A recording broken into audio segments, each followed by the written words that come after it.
And KCRA 3 investigates. Lizzie Mitri has been going through dozens of documents from Litton's criminal past. She joins us now live with that update from our newsroom. Lizzie. ED investigators say Glenn Litton has had several convictions for crimes ranging from theft to fraud and forgery. The Butte County Sheriff's Office says Glenn Litton's first prison sentence was in 1991 for theft.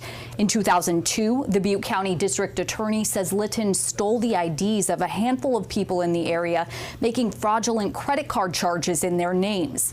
At the time of his arrest, deputies found him at a wig shop buying a disguise.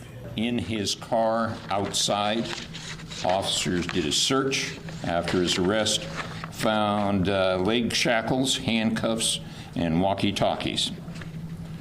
The search warrant of his residence at that time showed, again, some issues of concern that basically found a bulletproof vest and parts for a taser.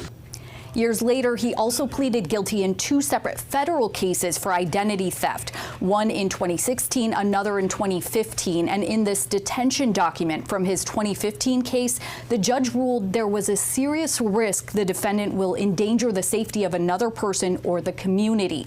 The document goes on to say the court was concerned that Litton would flee because of a lack of information about family ties, travel habits, employment history, and his mental health. Investigators say Litton had at least 2 encounters with law enforcement this year before the shooting. He was accused of stealing in March on his second day on the job at a CVS in Phoenix, and then stealing a U-Haul truck in November from Chico.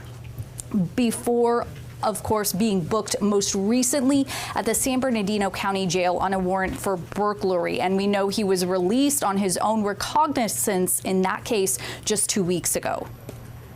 People may be frustrated to hear about someone released like that just 2 weeks ago with that kind of history. And viewers may also be wondering, with this long list of convictions, all those run-ins with the law, how long were his sentences?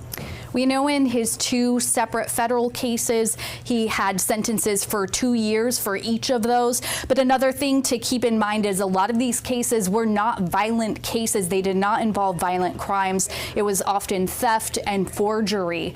We also have been digging up federal court records, though, that note his mental health issues as early as the age of 16. So this is something we're going to continue digging into, and we'll bring you more about his criminal past as we get that information. Okay, Lizzie, thank you.